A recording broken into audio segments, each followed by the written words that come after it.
Start करते हैं हमारा सेशन। तो फूड सिक्योरिटी इन इंडिया इस चैप्टर के बारे में थोड़ा सा ओवरव्यू जो हमने कल देखा था उसको लेते हुए चलते हैं। तो दुनिया की पॉपुलेशन अच्छी खासी एक बड़ी पॉपुलेशन है और जिसको अच्छे खासे क्वांटिटी ऑफ फूड की जरूरत है, और ये फूड सिस्टम्स मेंटेन रहे।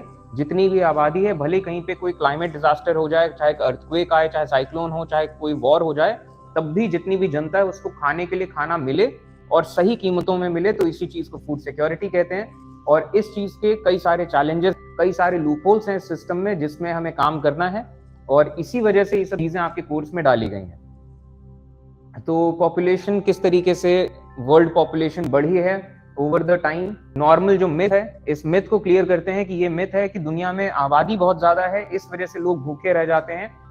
तो इस मिथ को भी देखते हैं कि दुनिया का अच्छा खासा फूड जितना भी बनता है, प्रोड्यूस होता है, ये वेस्ट में चला जाता है। और हमने कई सारे ये एक फ्लॉ है कि सुपर फूड जाता है, एंड कुछ कंपनीज हैं जो कि ये पूरा सप्लाई चेन संभालती हैं। कुछ कंपनीज तो ये अपना कितना भी प्रॉफिट ले सकते हैं और कोई किसी को पता नहीं चलना, कोई किसी से पूछने नहीं वाला कि कितना प्रॉफिट इन कंपनीज ने बना लिया। तो ये ग्लोबल फूड वेस्ट है। दूसरी तरफ हम देखते हैं कि हम ओवर फिशिंग कर रहे हैं, जिससे हम ओशन हैबिटेट्स को बहुत ज्यादा नुकसान पहुंचा रहे हैं। मीट एंड डेयरी इंडस्ट्रीज में हम इतने एंटीबायोटिक्स यूज करते हैं कि एंटीबायोटिक रेजिस्टेंस डेवलप हो रहा है इंसानों में, और इंसानों की एक सिविलाइजेशन के तौर पे ये चैलेंज है कि ये जो एंटीबायोटिक रेजिस्टेंस है। और ये तो बात है कि इंसान हमेशा इस सिविलाइजेशन का एक बड़ा पार्ट खत्म हो जाए ऐसी चीजों से जो दिखाई भी नहीं देते, हो सकता है। तो ये भी प्रॉब्लम्स हैं। इसके बाद एग्रीकल्चरल आउटपुट बढ़ाने के लिए किस तरीके से जंगलों की जमीनें काटी जा रही हैं, सब इलाकों को खेत बनाया जा रहा है, तो ये भी एक बहुत बड़ा प्रॉब्लम है, इकोलॉजिकल प्रॉब्लम। और दूसरी तरफ जहां खेती हो रही है, excessive use of fertilisers and pesticides, तो इससे भी सॉइल की क्वालिटी खराब होती जा रही है, सॉइल इरोजन बहुत चल रहा है।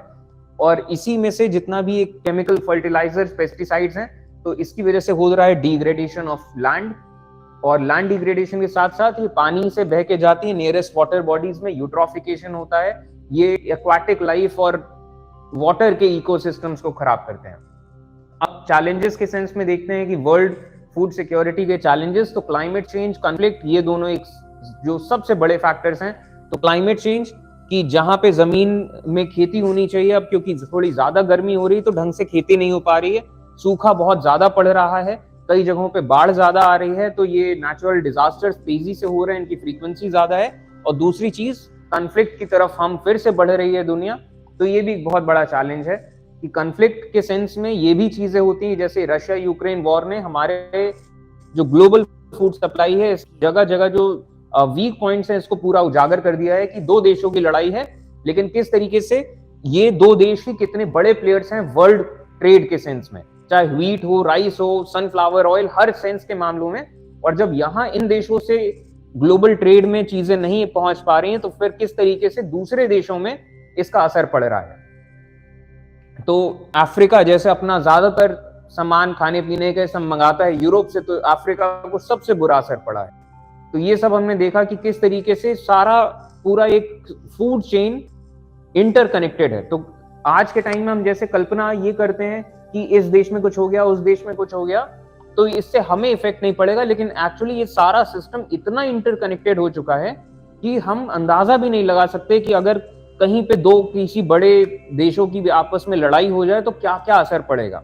इसके बाद हमने ये चैलेंज देखा कि जो कुछ बड़े कंपनीज हैं, कारगिल और ऐसे कई सारे बड़े कंपनीज, ये किस तरीके से ये फूड सप्लाई को ये कैप्चर करके इन्होंने रखा है, दुनिया की सबसे बड़ी प्राइवेट कंपनी है। तो लोकल किसानों के पास भी कोई ऑप्शन नहीं होता कि जो कि बड़ी बड़ी कंपनीज का जो ग्रीड फ्लिक्चुएशन है ये भी है, अब ये कीमत है इस चीज की, तो कोई वैलिड मतलब तरीके से वेरीफाई नहीं करता कि क्या कहीं में ये इतनी कीमत है, वॉर का ना असर है, अब उन्होंने कीमतें बना। तो इस चीज को भी चेक करने का कोई ऐसा तरीका नहीं, इसमें बिलियनियर्स बन रहे हैं, ये सोल्यूशन है।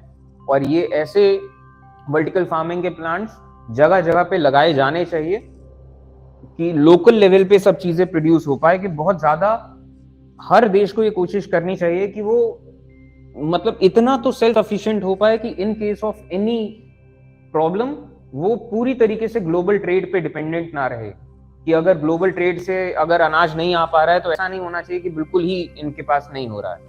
अच्छा, ये करने के लिए भी पैसा चाहिए, बहुत ज्यादा नहीं चाहिए, लेकिन स्टिल थोड़ा बहुत तो पैसा लगाना पड़ेगा। तो ये सभी चैलेंजेस हैं कि कैसे ऐसे वर्टिकल फार्म्स बन पाएंगे, लैब ग्रोन मीट, और मीट के अलावा भी कई सारी चीजें हैं, ये भी एक पॉसिबल सोल्यूशन हो सकता है। लेकिन हाँ, ये भी हमें देखना पड़ेगा कि ये ऐसा ना हो कि कुछ बड़ी कंपनीज के हाथ में ये टेक्नोलॉजी और ये वाली चीज भी आ जाए और फायदे के लिए वो अपने मन मुताबिक सब कुछ कर रहे हैं।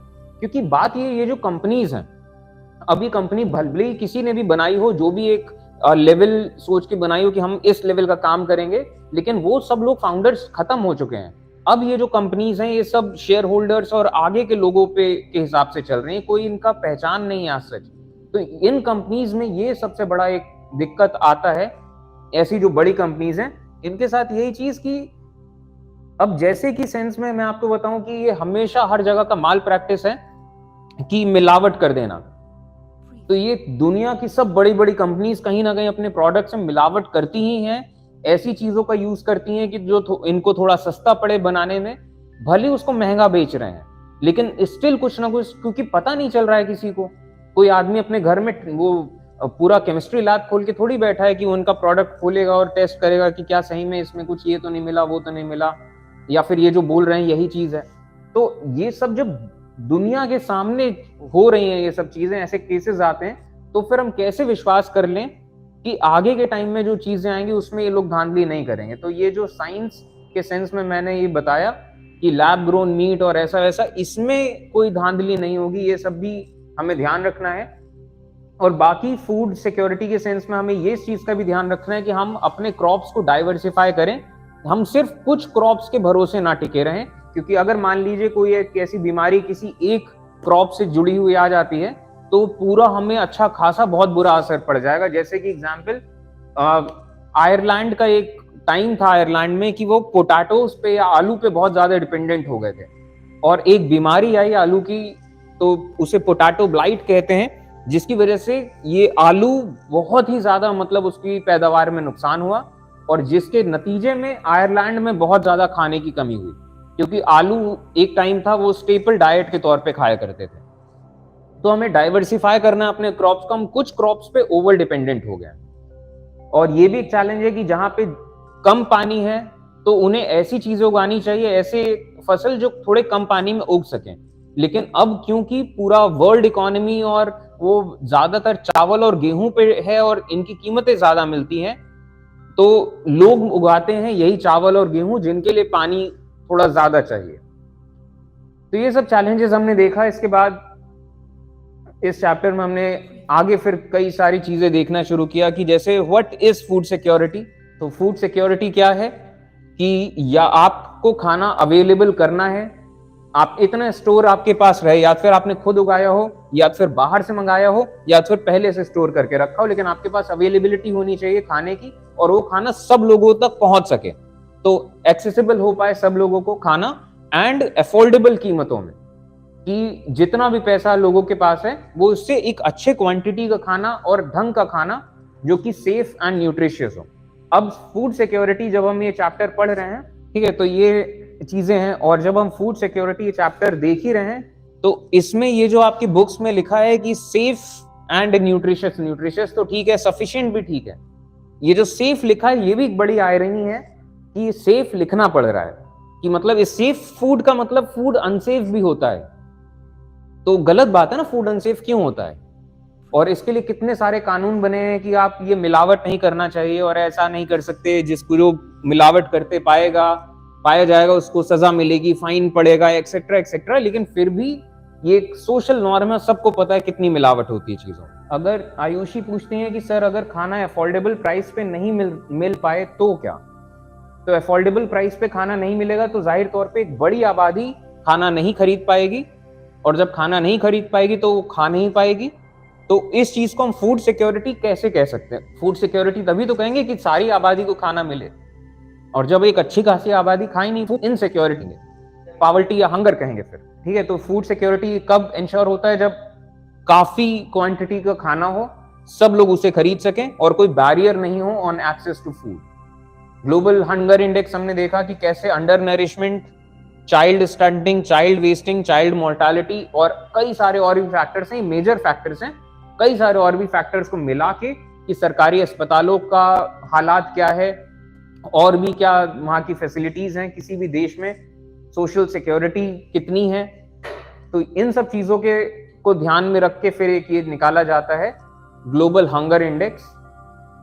और इंडिया की रैंक काफी कम है ग्लोबल हंगर इंडेक्स में, और इसका एक बहुत बड़ा रीजन ये है कि child wasting and under nourishment में हिंदुस्तान का ये परफॉर्मेंस बहुत खराब है, और औरतों में अनीमिया या आयरन डेफिशिएंसी ये बहुत ज्यादा है।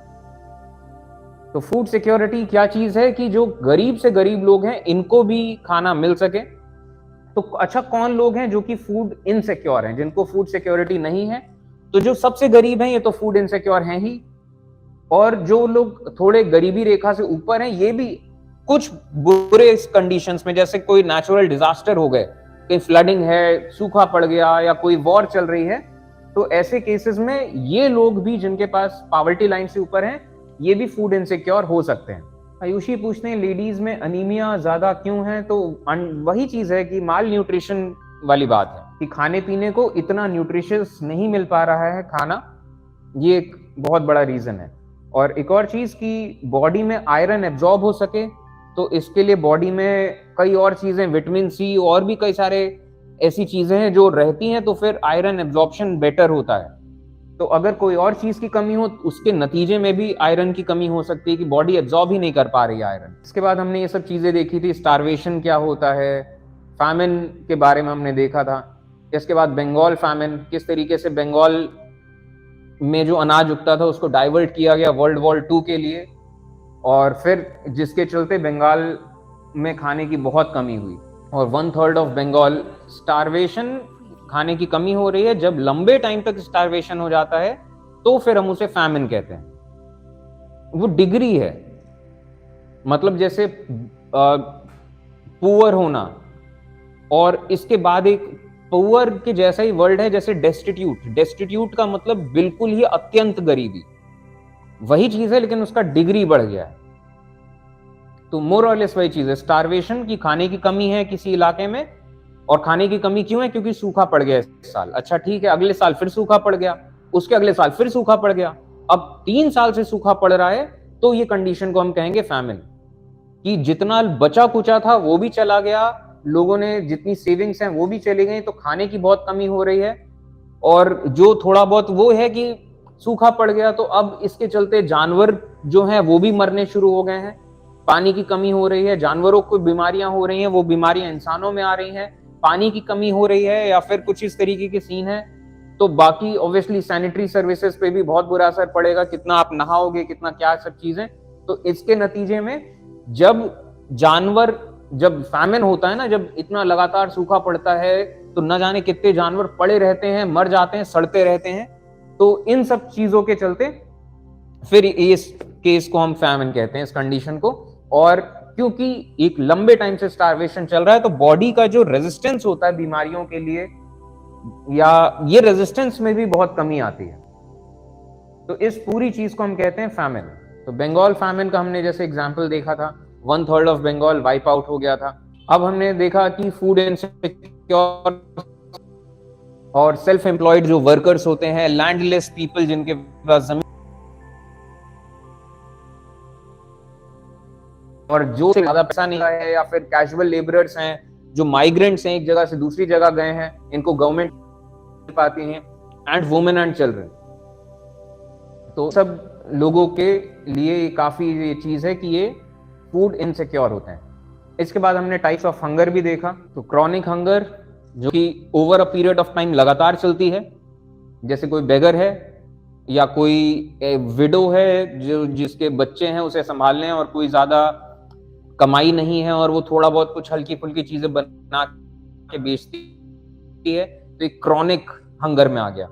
और सीजनल हंगर कि कोई किसान है, उसने खेती कर रखी है, चीजें बो रखी हैं, तो अभी उसके पास पैसा कम है, लेकिन जैसी कटाई होगी तो उसके पास पैसा आएगा, तो पैसे की कमी नहीं बचेगी, और फिर वो पैसा तो कुछ महीने में खत्म होता जाएगा, और फिर से वो गरीबी वाले स्टेट में आ जाएगा कि फिर खाने की कमी पड़ रही है लास्ट में।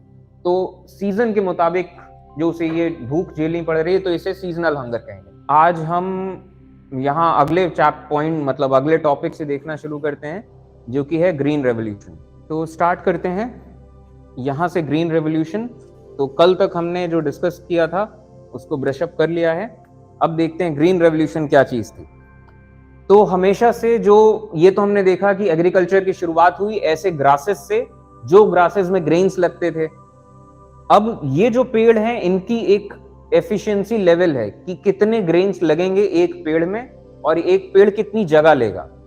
अब बेटर हो जाए कि अगर ऐसा हो कि मान लीजिए ये पेड़ थोड़ी कम जगह में उग पाए और जितने ग्रेन्स लग रहे हैं वो ग्रेन्स 2 गुने हो जाएं या और ज्यादा हो जाएं, तो बहुत कमाल की चीज हो जाएगी कि उतने ही बड़े खेत में आप ज्यादा पेड़ लगा पाओगे और हर पेड़ कहीं ज्यादा आपको ग्रेन्स देगा। तो हर पेड़ अगर आपको 2 गुने ग्रेन्स भी दे देगा तो आपकी पैदावार अचानक से 2 गुनी हो गई कि नहीं हो गई। तो ग्रीन रेवोल्यूशन में इसी चीज की कोशिश करी गई कि ऐसे हाइब्रिड पेड़ बनाए जाएं कि वो कम जगह ले और कम जगह में कहीं ज्यादा पैदावार वो लाएं। तो एक साइंटिस्ट थे जिनका नाम था नॉर्मन बोरलॉन्ग। इन्होंने एग्रीकल्चरल रिसर्च बहुत सारी करी और जिसके चलते इन्होंने कुछ ऐसे बीज बनाए जिन बीजों से जो पेड़ निकलेंगे ये high yielding variety of crops होंगे, ये डिजीज रेजिस्टेंट होंगे थोड़े। और इस चीज के चलते ही ये जो नए क्वालिटी ऑफ पेड़ थे, इन पेड़ों को ही दुनिया में अलग अलग जगहों पे ट्राई किया गया, जिसके चलते सच में पैदावार बहुत बढ़ी। और इसी चीज को हम कहते हैं ग्रीन रेवोल्यूशन। इंडिया में एक इसी तरीके से एक साइंटिस्ट ही कह लीजिए तो MS स्वामीनाथन, इन्होंने 1960s में ये इंडिया फूड सफिशिएंट हो पाए तो इसके चलते इन्होंने काफी काम किया। यहाँ इंडियन ये कंडीशंस में जो पेड़ पौधे ऐसे हो सकते हैं, तो इन्होंने ये स्पेशल स्टैम्प जुलाई 1968 में निकाला और इंडिया का फूड प्रोडक्शन ग्रीन रेवोल्यूशन की वजह से काफी इसमें बढ़ोतरी आई। यहाँ पे हम ग्राफ देखते हैं 1950s में इंडिया का फूड प्रोडक्शन इतना नहीं था कि जितनी हिंदुस्तान को जरूरत है। एक्सपोर्ट करना तो भूल ही जाइए कि हम बाहर से मंगा रहे थे अनाज। जैसे जैसे 1960s का टाइम आता है हम देखते हैं प्रोडक्टिविटी बढ़ रही है, बढ़ती जा रही है। और अभी भी ये जैसे 2015 तक आते आते तो 252 मिलियन टन थी, 2016 में 275 मिलियन टन। तो ग्रीन रेवोल्यूशन से टोटल आउटपुट कहीं ज्यादा हमारा बढ़ा है अगर व्हीट एंड राइस खास तौर पे इन दोनों चीजों के बारे में हम बात करें तो। और ग्रीन रेवोल्यूशन ये जो क्रॉप्स थी, इन क्रॉप्स को ये तो सही में जरूरत है कि इन्हें फर्टिलाइजर चाहिए ज्यादा, पेस्टिसाइड्स भी चाहिए जरूरी तौर पे और इनको पानी भी थोड़ा ज्यादा चाहिए। तो यहाँ पे जो चीज हुई कि high yielding variety of seeds आप कुछ जो कंपनीज दे रही हैं उन्हीं कंपनीज से आपको खरीदना है और आपको उन्हीं से पेस्टिसाइड भी खरीदना है, फर्टिलाइजर भी खरीदना है। और जब ये ग्रीन रेवोल्यूशन ये इसका एक पार्ट ये भी था कि आप इंडस्ट्री ये फार्मिंग को थोड़ा सा इंडस्ट्रियलाइज करें। इंडस्ट्रियलाइज यानी कि थोड़ा सा आप इसको इंप्रूव करें टेक्नोलॉजी के सेंस में। तो ग्रीन रेवोल्यूशन के कई सारे एस्पेक्ट थे। अगर 3 बेसिक एस्पेक्ट्स के सेंस में हम देखें तो एक तो ये है कि हम हाइब्रिड सीड्स का यूज कर रहे हैं, फर्टिलाइजर्स भी, पेस्टिसाइड एंड हर्बिसाइड्स भी। और जिसके चलते और नहीं पहले तो हम यही देखते हैं तो बायोकेमिकल, यहां तो हम सीड्स, नए सीड्स की जरूरत है। दूसरी तरफ हम diesel and electric pump irrigation करने के लिए जो मोटर लगाएंगे और ग्राउंड वाटर का यूज करें, चाहे कहीं से भी आप पानी लाएं। मैकेनाइजेशन, ट्रांसपोर्ट इंप्रूवमेंट्स की ट्रैक्टर्स का यूज हो रहा है, हार्वेस्टर्स का यूज हो रहा है और इन सब चीजों के चलते कोशिश करी जा रही है कि और इंप्रूव हो टेक्नोलॉजी क्या कह रहा हूं, यील्ड। एंड इसके सोशल कुछ असर पड़े कि land reforms, loans, change in distributive system, ये सब कुछ सोशल एस्पेक्ट इसके रहे। इसमें अगर हम देखें बायोकेमिकल रिजल्ट्स में कॉन्सिक्वेंसेस, तो ज्यादा पैदावार हुई, यील्ड एंड पेस्ट कंट्रोल रहे, जितने भी खरपतवार और जितने भी कीड़े मकोड़े होते थे इन पे थोड़ा सा काबू मिला। इसके साथ नतीजा एक ये जरूर हुआ कि जो खेती करने का जो कॉस्ट है फार्मर के लिए ये बढ़ गया, क्योंकि पहले फार्मर को जो ट्रेडिशनल बीज यूज होते थे, ये ट्रेडिशनल बीज कहीं से भी बीज भंडार और इधर उधर से मिल जाते थे और ये बस बीज बो देने होते थे, बहुत ज्यादा रिलाई नहीं करते थे ये लोग फर्टिलाइजर्स पे, पेस्टिसाइड्स पे।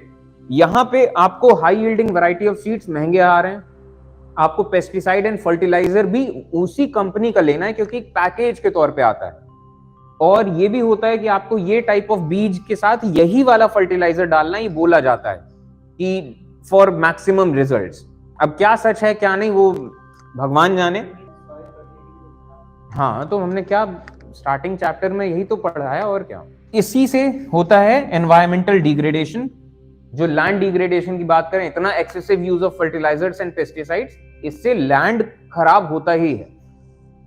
और दूसरी तरफ हम देखें तो हमने जितने भी मोटर लगाए और ये सब चीजें, इसके चलते क्या हुआ, वाटर सप्लाई, पानी का कहीं ज्यादा यूज होने लगा, वाटर सप्लाई थोड़ा सा कंट्रोल किया गया इसके चलते कि कितना पानी हम कितना यूज कर रहे हैं। लेस लेबर नीडेड, अब क्योंकि यहाँ ट्रैक्टर्स पे काम होने लगा, हार्वेस्टर्स, तो आपको ऐसे दिहाड़ी मजदूर जो चाहिए होते थे, एग्रीकल्चरल लेबरर्स, उनकी जरूरत कम है। इंक्रीज इन एरेबल एरिया, कि जो जमीनें थी जहां पे खेती करी जाती थी, ये जमीनें बढ़ गई, ज्यादा जगह में अब खेती करी जाने लगी, और खेती की जमीन है, जहां पड़ी जमीन खाली पड़ी है वहां भी साफ करवा के खेती करी जा रही है। और increase in access to markets, इसमें यह भी चीज है कि एक बहुत बड़ा चैलेंज किसानों के आगे ये रहता था कि पैदावार तो हो गई, अब इसे बेचे कहां ले जाके। तो रोड्स का बनना और ये जो ट्रांसपोर्टेशन फैसिलिटीज का आना, ये भी बहुत जरूरी था, और ये हुआ भी, तो वो पैदावार मार्केट तक पहुंच पाए। सोशल कॉन्सिक्वेंसेस में क्या क्या है, फार्म कंसोलिडेशन। फार्म कंसोलिडेशन का मतलब यही चीज, पहले जो छोटी छोटी जमीनें थी, फिर ये हुआ सिस्टम कि सब छोटी छोटी जमीनें, जो किसी आदमी की एक जमीन इधर है, दूसरी जमीन कहीं और है, तीसरी जमीन कहीं और है, तो इन सब तीनों जमीन को क्लब करके एक बड़ी जमीन दे दी जाए। तो इसे जैसे हिंदी में सिस्टम को चकबंदी कहते हैं। तो इससे क्या होता है, जब एक बड़ी जमीन होगी तो पैदावार कहीं ज्यादा होगी, फिर भी कंटिन्यूअस वे में, क्योंकि आप एरिया कम हो ही जाता है, क्योंकि आप सराउंडिंग्स मेड़ आपको छोड़नी ही है, तो बेटर हो जाता है कि एक पूरी जमीन हो। आपको बेटर सीड्स एंड दूसरे इनपुट्स अवेलेबल पुअर फार्मर्स, ये एक चीज है कि ये जो ग्रीन रेवोल्यूशन हुआ, ये सबसे ज्यादा बेनिफिट इसको मिला बड़े फार्मर्स को, क्योंकि बड़े फार्मर्स ये चीज अफोर्ड कर सकते हैं कि वो उन्होंने ट्रैक्टर ले लिया, high yielding variety of seeds ले लिए, पेस्टिसाइड्स ले लिए, मोटर लगा दी, तो पानी भी है, तो वो अफोर्ड कर सकते हैं, और बड़ी बड़ी जमीनें हैं तो उनको एक्चुअली में रिजल्ट भी मिल रहा है उस चीज का। वहीं पे अगर कोई गरीब किसान है जिनके पास जमीन भी छोटी और पैसा भी नहीं लगाने के लिए, ये पिछड़ जाएंगे, ये इतना पैसा लगा नहीं पाएंगे, तो इनको इतनी कमाई भी नहीं हो पाएगी। तो कहीं ना कहीं ये सोशल इंबैलेंस भी क्रिएट कर रहा है। तो ये 3 स्ट्रैंड्स ऑफ ग्रीन रेवोल्यूशन, तो इसके स्कीम यही, तो जो कई सारे स्कीम्स हमने जैसे पढ़ा कि वो सेल्फ हेल्प ग्रुप्स और ये वो की क्रेडिट मिले, गरीब किसानों को भी उधार मिले बैंक से लोन, और फिर वो ट्रैक्टर खरीद सकें, एक्सेट्रा एक्सेट्रा। तो ये सब कोशिशें, अलग अलग योजनाएं चलाई जाती हैं, और ये भी बात है कि आप चाहे जितना चला लें, लेकिन कहीं ना कहीं कितना आप कर लेंगे, कि लोग छूट ही जाते हैं। और ये एक दिक्कत है, ये एक इशू है कि भाई गरीब किसान के साथ। तो एडवांटेजेस डिसएडवांटेजेस अगर हम देखें तो हर चीज के जैसे कुछ फायदे हैं तो कुछ नुकसान है। तो कुछ फायदे देखते हैं, तो इंक्रीज इन फूड प्रोडक्शन, बहुत ज्यादा फूड प्रोडक्शन इंप्रूव हुआ, ट्रेडिशनल फॉर्म्स ऑफ फार्मिंग में बदलाव हुआ, एग्रीकल्चरल सेविंग्स, जो किसानों की आय थी थोड़ा बढ़ी है, जो लोग अडाप्ट कर पाए इस चीज के accordingly. Agricultural and industrial sector के बीच के रिश्ते थोड़े बेहतर हुए, क्योंकि इंडस्ट्री अब जो बन रही है, इंडस्ट्री ये एग्रीकल्चर एंड फूड इंडस्ट्री खास तौर पे, तो एग्रीकल्चर इंप्रूव हो रहा है तो हम उसे और इंडस्ट्रियलाइज कर सकते हैं। तो ये सब चीजें हैं। कॉन्फिडेंस आया, कॉन्फिडेंस इस सेंस में कि अब हमारे पास इतना पैदावार हो रहा है, और इतनी पैदावार है तो हमारे पास स्टोरेज है, तो एक फूड सिक्योरिटी के सेंस में महसूस हो रहा है कि अब थोड़ा कॉन्फिडेंस आ रहा है। रूरल डेवलपमेंट, ऑब्वियसली और नए अपॉर्चुनिटी आए for employment in agricultural and non agricultural sectors. तो ये सब कुछ एडवांटेजेस हैं। डिसएडवांटेजेस, इम्बैलेंस हो गया एग्रीकल्चरल डेवलपमेंट में, जो पीछे छूट गए वो पीछे ही छूट गए। एक डिसएडवांटेज क्या था कि ये जो ग्रीन रेवोल्यूशन आया ये लिमिटेड था फिर सिर्फ कुछ क्रॉप्स के लिए, हर क्रॉप्स के हाई यील्डिंग वैरायटी नहीं आ पाए। जो बड़े फार्म्स थे इनमें लैक ऑफ एम्प्लॉयमेंट अपॉर्चुनिटीज, क्योंकि अब सब मशीन्स के थ्रू हो जा रहा है तो इतने ज्यादा आपको लोग नहीं चाहिए। हार्मफुल इफेक्ट्स हो रहे हैं जमीन पे और ह्यूमन हेल्थ पे, किसानों पे भी पेस्टिसाइड्स का बहुत बुरा असर पड़ रहा है, अलग अलग बीमारियां उनको होती जा रही हैं। इसके बाद lack of facilities required for output of green revolution, obviously जिन पे नहीं है फैसिलिटीज तो नहीं है। और ग्रीन रेवोल्यूशन ने इग्नोर कर दिया the needs for land reform programmes. तो रूरल पॉवर्टी को हटाने के लिए ये एक चीज तो बहुत ज्यादा जरूरी है कि रूरल एरियाज के लैंड रिफॉर्म्स, जिन पे जमीनें नहीं उनको जमीनें मिले, जिनकी जमीनें कम है उनको थोड़ा सा और जमीन मिल पाए। तो इसके लिए हमेशा एक संघर्ष चलता रहा, लेकिन जब ग्रीन रेवोल्यूशन आ गया तो ये एक थोड़ा सा ओवरशेड कर गया इस चीज को कि अब high yielding variety of seeds आ गए तो आप इससे अपनी कमाई बढ़ा सकते हैं। और इंक्रीज्ड प्रोडक्शन कॉस्ट, कि अब खेती करने की कीमत थोड़ी ज्यादा हो गई। अच्छा, ये ग्रीन रेवोल्यूशन लगाया गया सब अलग अलग राज्यों में। तो राज्यों के सेंस में हम देखें तो सब जगह ऐसा नहीं हुआ कि बराबर सबको फायदा हुआ हो। कुछ राज्य थे जो कैपिटलाइज कर पाए इस चीज के लिए, कुछ राज्य बहुत ज्यादा कैपिटलाइज नहीं कर पाए। तो अगर हम ग्रीन रेवोल्यूशन के एरियाज जो जिन्होंने सबसे ज्यादा फायदा हुआ तो ये पंजाब, हरियाणा, एमपी, यूपी और इधर ये बिहार, बंगाल, यहां वाले एरियाज को सबसे ज्यादा फायदा पहुंचा। हाईएस्ट रेट ऑफ ग्रोथ अगर हम देखें कहां किन राज्यों में हुआ, तो जैसे यूपी एंड एमपी, साल 2015-16 के स्टार्ट्स हैं। यूपी में 44 मिलियन टन की पैदावार हुई एंड एमपी में 30 मिलियन टन। और ये व्हीट के सेंस में है ज्यादा। राइस के सेंस में अगर हम देखें तो वेस्ट बंगाल एंड यूपी, इनमें सबसे ज्यादा राइस होता है इनके प्रोडक्शन में। तो बंगाल में 15 मिलियन टन एंड यूपी में करीब 12.5 मिलियन टन। तो अलग अलग राज्य के लेवल पे थोड़ा सा ये लेवल्स अलग अलग थे। तो ये हो गया ग्रीन रेवोल्यूशन, इसके कुछ बेनिफिट्स और कुछ डिसएडवांटेजेस। आयुषी पूछते हैं कि हाई यील्डिंग वैरायटी सीड से ज्यादा प्रॉफिट हुआ है या लॉस टू फार्मर्स। तो देखिए, अगर शॉर्ट टर्म में देखा जाए तो प्रॉफिट हुआ है, जो फार्मर्स कर पाए उनको तो बहुत प्रॉफिट हुआ है। शॉर्ट टर्म में देखा जाए कि पैदावार अचानक से इतनी ज्यादा बढ़ गई, अचानक से 1.5 गुना हो गई, 2 गुना हो गई, जितना भी हो गई। तो जो लोग कर पाए, इस टाइड में जो सवार हो पाए, उनको तो इसी में फायदा हुआ है शॉर्ट टर्म के सेंस में। अब लॉन्ग टर्म में इनकी जमीनें बंजर होती जा रही हैं, आगे कैसा एग्रीकल्चरल प्रोडक्शन हो पाता है। पानी अभी तो अवेलेबल है क्योंकि सारा का सारा ग्रीन रेवोल्यूशन ये सब ग्राउंड वाटर से चल रहा है पिछले 25 साल से 30 साल से। और ग्राउंड वाटर जितनी तेजी से कम हो रहा है, तो ग्राउंड वाटर को बचाने के लिए जब आप इस तरीके से बेतहाशा इरिगेशन नहीं कर पाएंगे और जमीनों का प्रोडक्टिविटी कम होता जा रहा है, तो आगे न जाने फिर ये डिसएडवांटेज के सेंस में शायद हो जाए कि आगे के सालों में कहा जाए कि इन जमीनों पे इतना खेती करी गई है और इतने केमिकल डाले गए हैं कि अब ये खेती लायक ही नहीं बची जमीनें और पानी भी नहीं बचा है, तो अब खेती नहीं हो सकती यहाँ।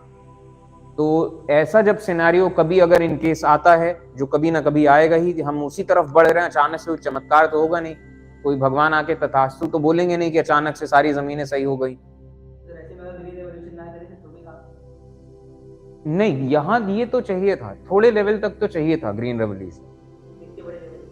लेकिन हाँ, ये भी बात है कि सिर्फ ग्रीन रेवोल्यूशन आप ये कर दें तो आपको और भी चीजों पे ध्यान देना है। ये भी बात है कि वो लोग खाना एक्चुअली लोगों तक पहुंच सके इक्विटेबली। और अगर आप देश के सेंस में बात करें तो देश के सेंस में, बाकी दुनिया के सेंस में बात करें तो वो भी एक चैलेंज है जो होना तो चाहिए कायदे से।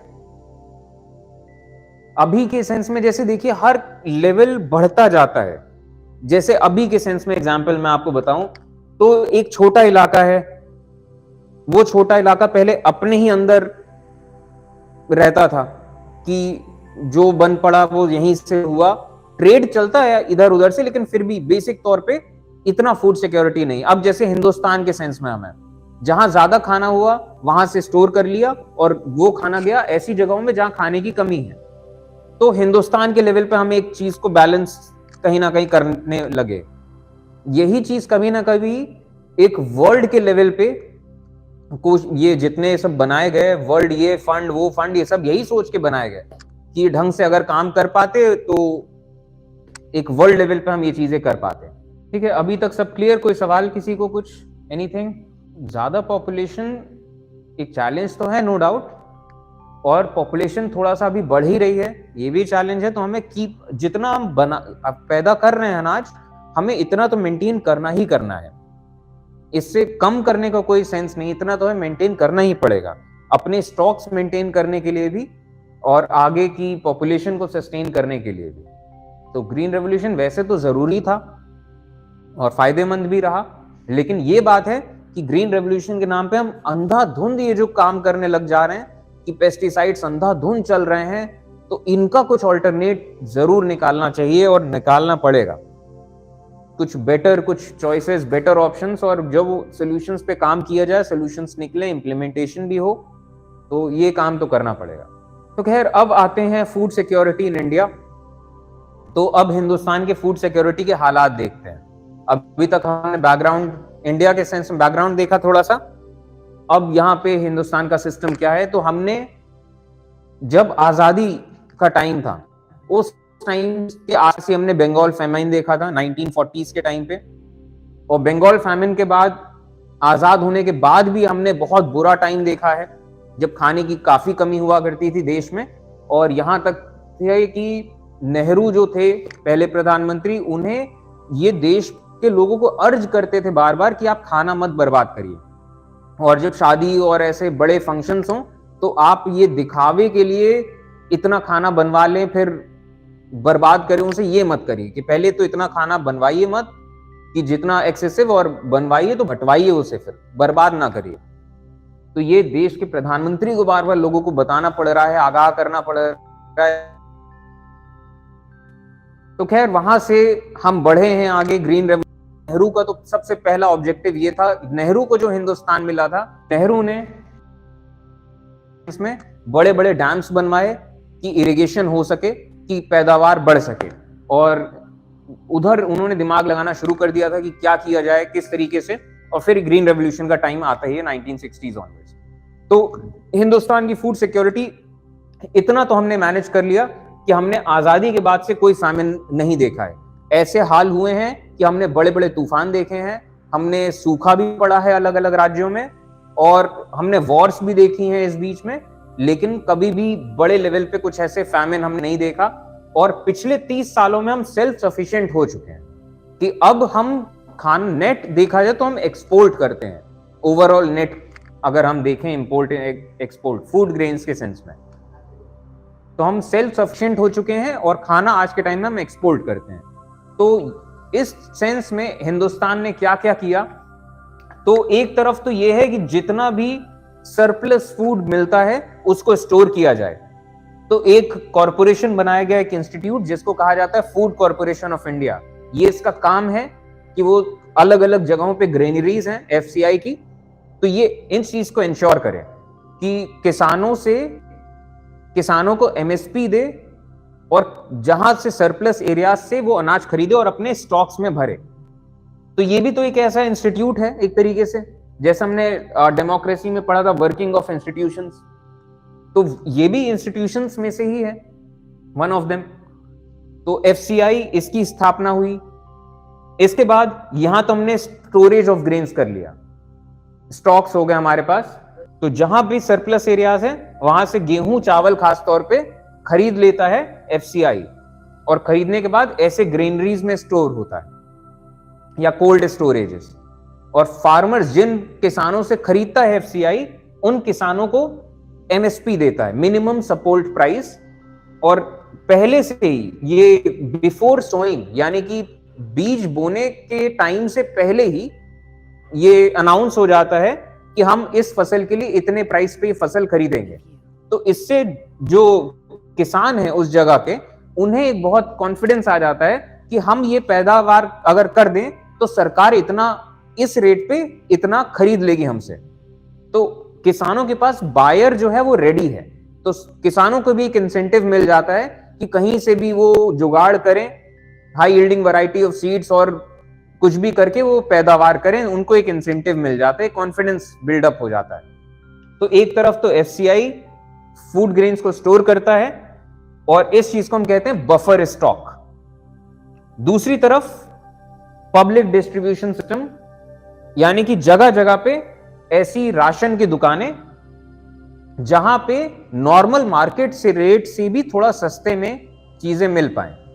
और ये जैसे है कि वक्त के साथ आपको और एक्सपैंड करना है, तो आज के टाइम में करीब करीब 5.5 लाख राशन की दुकानें ऑल ओवर इंडिया हैं करीब करीब, और इनको कहा जाता है फेयर प्राइस शॉप्स। और यहाँ पे फूड ग्रेन्स भी मिलते हैं। और एक फैमिली, जिस फैमिली ने अपना ऐसा राशन कार्ड जिसने बना लिया, उसको करीब 35 किलो तक अनाज मिलता है एक महीने में, 5 किलो चीनी मिलती है और 5 लीटर कैरोसिन मिलता है कुकिंग करने के लिए। मिट्टी का तेल ये कुकिंग के लिए है। तो ऐसे राशन की शॉप्स में जहां पे कम कीमतों पे सामान मिल सके, तो buffer stock and public distribution system, तो सामान खाना स्टोर किया, खाना डिस्ट्रीब्यूट किया, और जिसके चलते हम इंश्योर कर पाए फूड सिक्योरिटी। और हम देख पाते हैं कि हम प्रोडक्शन ऑफ फूड ग्रेन्स बढ़ा है हिंदुस्तान में। और ये जो खाना ग्रेनरीज में स्टोर होता है, इस खाने को डिस्ट्रीब्यूट किया जाएगा इन डेफिसिट एरियाज, जिन एरियाज में खाने की कमी है, और या फिर गरीब लोगों को डिस्ट्रीब्यूट किया जाएगा at lower prices than market. इसको कहते हैं इशू प्राइस। किस कीमत में आप इशू कर रहे हैं अनाज को, इस तरीके से आप याद कर सकते हैं। तो पब्लिक डिस्ट्रीब्यूशन सिस्टम, राशन की दुकानें, तो इस तरीके से पब्लिक डिस्ट्रीब्यूशन काम करता है। एफसीआई फार्मर्स से एमएसपी पे ग्रेन्स खरीदता है, इनको एमएसपी देता है, ग्रेन्स लेता है, और अलग अलग राज्यों के सेंस में, जिन राज्यों में कमी है वहां पे पहुंचाता है, एलोकेट करता है ग्रेन्स अलग अलग राज्यों को। राज्यों के अंदर फिर ये होता है, ये राज्यों के लेवल पे डिस्ट्रीब्यूशन होता है ऐसे राशन की दुकानों में ग्रेन्स का।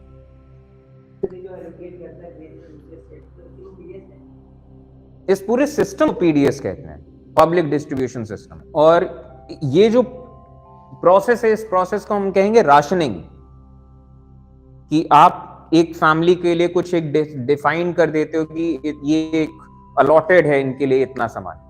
तो ये राशनिंग का ये कहां से ख्याल, ये सोच कहां से शुरू हुई? तो ये सोच शुरू हुई in the backdrop of Bengal famine 1943। यहां से बात आई, तब से एक बात चल रही थी कि अगर अकाल पड़ जाता है और कई साल लगातार सूखा पड़ जाता है, तो कोई ऐसा सिस्टम होना चाहिए कि खाने की कमी तब भी ना हो। हमने कहीं ना कहीं इतना स्टोर करके रखा हो, और नहीं तो दूसरे जो सरप्लस जगह है वहां से खाना आ सके। और 1960s में भी हमने खूब फूड शॉर्टेज देखा, और 1960s में पॉवर्टी रेट भी काफी ज्यादा था। और इन सब के चलते ये कई सारी स्कीम्स ट्राई आउट करी जा रही थी। तो पीडीएस, पब्लिक डिस्ट्रीब्यूशन सिस्टम, ये बेसिकली फूड ग्रेन्स के लिए था। इसी तरीके से और जो आगे के सेंस में जो योजनाएं लाने की या ट्राई करने की बात करी गई, तो एक ऐसा है चाइल्ड डेवलपमेंट, ये एक ऐसी स्कीम थी, आईसीडीएस। तो इसमें क्या है कि वही जो लोग काम करने जाएंगे, बच्चों को कहीं पे छोड़ के जाएंगे, और उनके लिखाई पढ़ाई और ये सब वाली चीजें थी। इसका ट्रायल किया गया 1975। एंड फूड फॉर वर्क, कि जो लोग अनएम्प्लॉयड है, आप इनसे भी कुछ ना कुछ काम करवाइए, और काम करवाने के बदले आप इनको या फिर खाना मुहैया कराइए, या फिर आप इनको पैसा दें कि ये खाना खा सके। तो इनको एम्प्लॉयमेंट प्रोग्राम्स कहते हैं। तो इस तरीके के प्रोग्राम्स की कल्पना हमेशा से चल रही थी, और जैसे जैसे देश की सरकार काबिल होती गई, वैसे वैसे इस चीज को लागू भी करती गई, आगे बढ़ाती गई।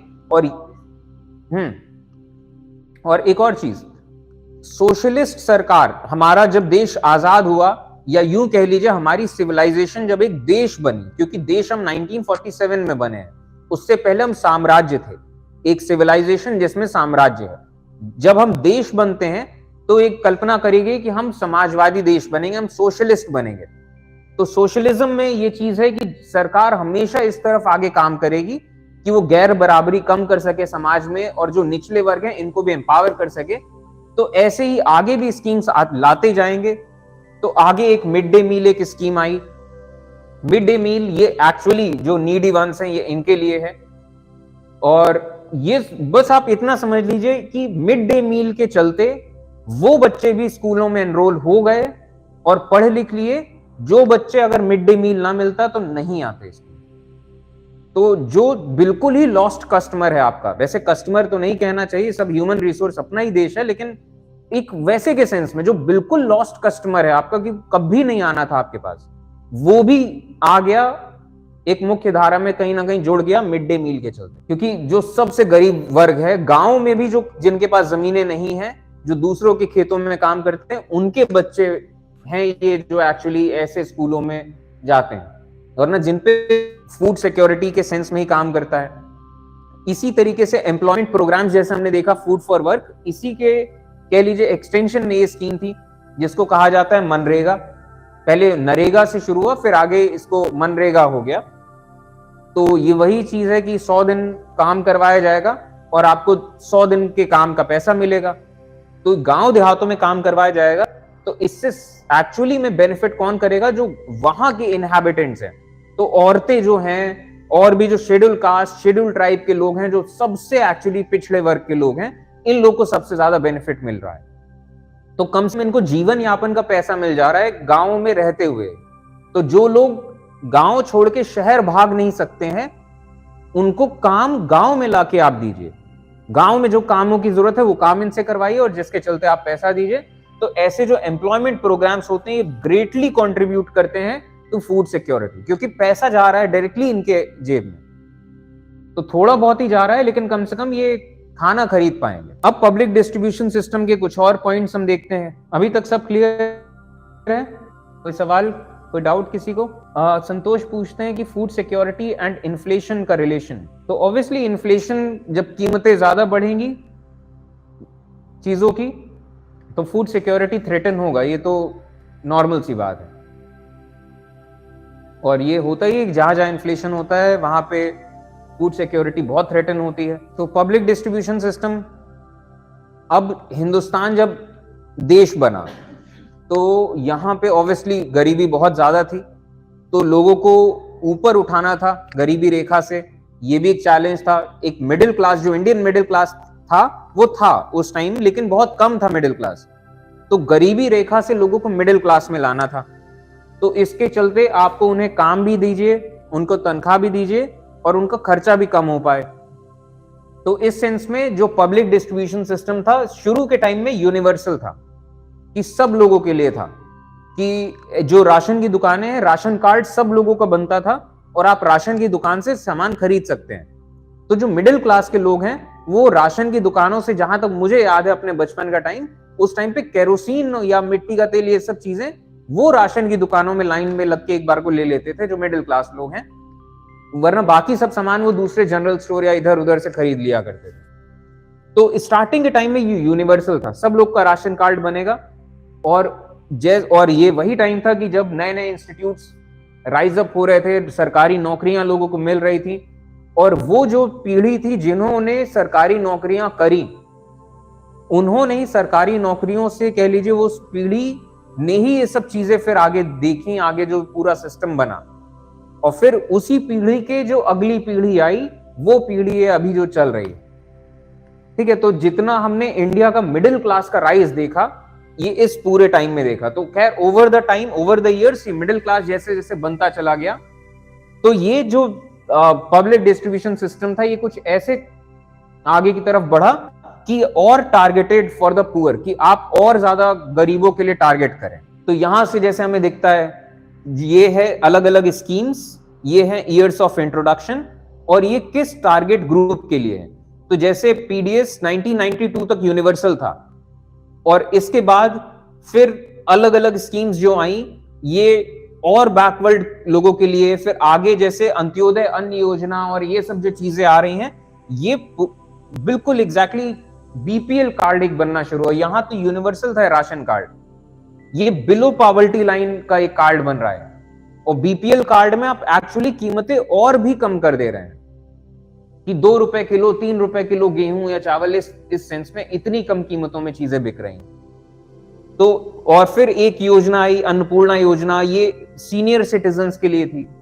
तो आप टारगेट कर रहे हैं कि अलग अलग पुअरेस्ट ऑफ द पुअर तक पहुंच रहे हैं और गरीबों तक पहुंच रहे हैं। इस तरीके से टारगेटिंग चलती गई। और कितना इनको दिया जाता है, तो कहीं पे 20 किलो अनाज दिया जा रहा है, कहीं 35 किलो अनाज दिया जा रहा है, कहीं पे 10 किलो अनाज दिया जा रहा है, कहीं पे कीमतें कम है, कहीं कहीं जैसे ये सीनियर सिटीजन्स वाला है बिल्कुल फ्री है। तो इस तरीके से अलग अलग योजनाएं आती रहीं और सबका ये मकसद था कि और ज्यादा टारगेटिंग किया जाए। 2000 में 2 स्पेशल स्कीम्स आती हैं। अंत्योदय अन्न योजना for poorest of the poor, गरीबों में भी जो सबसे गरीब हैं, जिनको एक्चुअली बेलो पॉवर्टी लाइन कहा गया, तो इनको खूब और भी कम कीमतों में सामान मिलने लगा, 2 रुपए किलो 3 रुपए किलो ऐसे। अन्नपूर्णा स्कीम ये बेसिकली सीनियर सिटीजन्स के लिए थी। तो अंत्योदय अन्न योजना AAY, अन्नपूर्णा स्कीम APS, ये अन्नपूर्णा सीनियर सिटीजन्स की थी, ये थी BPL के लिए। PDS, RPS, TPDS, तो ये देख लीजिए। RPDS थोड़े बैकवर्ड ब्लॉक्स के लिए, TPDS पुअर नॉन पुअर, ये कंबाइंड सबका था। इसमें BPL भी हैं, अबव पॉवर्टी लाइन वाले भी हैं, क्योंकि जो आदमी अब BPL हमने जितना सेट कर दिया उससे जो थोड़ा सा ज्यादा कमा रहा है, थोड़ा सही तो BPL से तो निकल गया, वो BPL में नहीं है, लेकिन अभी भी तो गरीब ही कहा जाएगा। तो उसको भी अगर सस्ते में राशन मिल जाता है तो उसका जो पैसा बचा, वो उस बचे पैसे को क्या पता बच्चों के एजुकेशन में यूज कर पाए, कहीं और यूज कर पाए। ये एक फिलॉसफी है इसकी। तो ये जो सिस्टम है पब्लिक डिस्ट्रीब्यूशन सिस्टम, ये बहुत इफेक्टिव रहा है इन एवर्टिंग हंगर एंड फैमिन। एवर्ट करने का मतलब रोकना। तो हमने ये जो भूखमरी और ये फैमिन को रोक पाए, इसमें बहुत बड़ा इफेक्टिव रोल रहा है इस पब्लिक डिस्ट्रीब्यूशन सिस्टम का, और कीमतें भी स्टेबलाइज रह पाई। और दूसरी तरफ ये जो हम स्टॉक करते हैं ग्रेन्स का MSP देके, ये MSP का भी काफी फायदा हुआ। पहली बात तो इंक्रीज इन प्रोडक्शन हुआ, लोगों को कॉन्फिडेंस आया कि सरकार इस रेट पे हमारा अनाज खरीद लेगी, और दूसरी चीज एक इनकम सिक्योरिटी हो गई किसानों को। तो किसान भी तो उसी गरीब वर्ग से आते हैं ज्यादातर। अब यहां तक हमने पब्लिक डिस्ट्रीब्यूशन सिस्टम देखा, इसके कुछ बेनिफिट्स, पॉजिटिव पॉइंट्स देखे। इसी पब्लिक डिस्ट्रीब्यूशन सिस्टम के कुछ क्रिटिसिज्म भी है कि कहां पे कुछ फ्लॉज हैं, जिन फ्लॉज पे काम करने की जरूरत है। जैसे कि एग्जांपल, कई बार ऐसे पाया गया है कि जो ग्रेनरीज हैं किसी भी राज्य में, ग्रेनरीज ओवरफ्लोइंग है, यानी कि जितनी जरूरत है स्टॉक की उससे ज्यादा स्टॉक है, लेकिन स्टिल उसके बावजूद उस राज्य में ऐसे इंस्टेंसेस हो रहे हैं कि मतलब कुपोषण के शिकार हो गए बच्चे और मर रहे हैं, लोग मरे हैं कई बार भूखमरी से। बहुत बड़ी स्केल में नहीं कि उसे हम फैमिन कहें या कुछ ऐसा कुछ टर्म यूज करें, छोटे छोटे लेवल्स पे, इंडिविजुअल लेवल्स पे। लेकिन ये एक चैलेंज है कि कैसे हम आइडेंटिफाई कर पाए। ठीक है, तो ये एक क्रिटिसिज्म है कि इतना होने के बावजूद कि ऐसे इंस्टेंसेस क्यों होते हैं भुखमरी के। अरे स्टेट्स के सेंस में कमी की बात नहीं है, पहुंच नहीं पा रहा है ना आम लोगों तक, ये वाली बात है। और भी कई, क्योंकि कहां पे किन सब एरियाज की बात करी जा रही है कि जैसे इंस्टेंसेस ऑफ हंगर, जैसे मैं आपको बताऊं, जैसे उड़ीसा में कालाहांडी, काशीपुर, यहां पे केसेस आ चुके हैं। राजस्थान में बरन डिस्ट्रिक्ट में केसेस आए हैं, झारखंड में पालामऊ जिले में आए हैं। तो ऐसी टाइप की जगहों में केसेस आए हैं कि ये खाने की कमी से डेथ हो गई किसी की, किसी का क्या हो गया। इस सब केसेस के बारे में कहा जा रहा है कि ऐसे इंस्टेंसेस हो रहे हैं हंगर के, डिस्पाइट की अनाज की कमी नहीं, लेकिन फिर भी पहुंच नहीं पा रहा है। दूसरा एक क्रिटिसिज्म ये है कि जो ये ग्रेनरीज हैं, इसमें कई बार पाया गया अनाज सड़ गया है, खराब हो गया है, चूहों ने काफी सारा अनाज बर्बाद कर दिया है, कीड़े लग गए हैं। तो ये भी एक चैलेंज है कि ग्रेनरीज का रखरखाव ढंग से हो। और एक दिक्कत की बात, दिक्कत के सेंस में ये जो हम बात कह रहे हैं कि काफी सारा अनाज सड़ गया है, खराब हो गया है, और अनाज की रखे अनाज की क्वालिटी खराब हो गई है, और कई बार यही सब अनाज फिर जब बांटा जाएगा तो खराब क्वालिटी का अनाज बट भी गया गरीबों में। 2014 में FCI का जो स्टॉक था ये था 65.3 मिलियन टन्स, जो कि जितना मिनिमम होना चाहिए, हमें कम से कम इतना चाहिए, उससे तो ज्यादा ही था। और जो हम इतना ये स्टॉक करते हैं, तो ये फायदा तो है इसका, लेकिन इसका एक डाउन साइड भी है कि काफी पैसा लगता है ऐसी ग्रेनरीज को मतलब मेंटेन करने में, और इट कैन बी वेस्टफुल। ये जो सिस्टम है, ये हो सकता है कि आयुषी जैसे पूछते हैं कि ओवरफ्लोइंग ग्रेन्स होने के बाद भी हंगर से कैसे लोगों की जान चली गई, तो हो जाता है ऐसे कई सारे केसेस। तो मैंने खुद अखबारों में पढ़े हैं कि वो भूख की कमी से, और क्यों, किस सेंस में, कि जैसे मान लीजिए कोई फैमिली है, उस फैमिली में जो मेन जो अर्निंग मेंबर है एंड जिससे जिम्मेदारी है काम करने की, वो कहीं चला गया, बाहर चला गया किसी और शहर में काम करने, वहीं कोई एक्सीडेंट हो गया, डेथ हो गई, तो घर में कौन बचे हैं? एक बूढ़ा, एक कोई आदमी बचा है, और एक कोई बीमार सा कोई बचा है। तो एक्चुअली उनकी देखरेख करने वाला कोई है नहीं। और राशन की दुकान कहाँ है, राशन कार्ड है कि नहीं, बना है कि नहीं, और कौन लेने जाए, कौन क्या करे, उनको पता भी है कि नहीं बट रहा है कि नहीं बट रहा है, कहाँ बट रहा है, कब बट रहा है, दुकान कब खुलती है, कब बंद होती है। तो बहुत सारी चीजें, आपका घर कहाँ है, कितनी दूर है राशन की नियरेस्ट दुकान, कितने इंटीरियर गांव में है, कोई जाने वाला है कि नहीं, कोई पूछने वाला है कि नहीं कि आपने खाना खाया इतने दिन से कि नहीं, कोई पूछने वाला ही नहीं है। तो बहुत सारे केस, मतलब जब ऐसे कंडीशंस लग जाते हैं, तो फिर न जाने क्या उसका रिजल्ट टर्न आउट हो, क्या है। होना तो चाहिए, लेकिन बात यह है कि जो ये करेंगे उसको पैसा कौन देगा, कौन तनख्वाह देगा। और हम वो उसी दुनिया का सपना देखते हैं कि एक ऐसी दुनिया हो जहां पे इतना चीजें इस तरीके से हो पाए और लोग कर पाए, और लोगों को ऐसे काम करने का पैसा भी मिल पाए कि उनका भी जीवन यापन हो पाए। तो अब जैसे यही है कि आइडेंटिफाई करना कि कहां कहां पे ये अनाज पहुंचाना है, तो ये भी अपने आप में काम है, कौन करेगा ये काम। अब ये ग्रेनरी जिन लोगों के अंडर होगी, जिन ऑफिसर्स के अंडर, वो ऑफिसर्स अपने घर से आते हैं, नहा धो के तैयार होके ऑफिस में आते हैं, कुछ काम करते हैं, फिर वापस जाते हैं। आप क्या उम्मीद करोगे उनसे, भी क्या उम्मीद करोगे।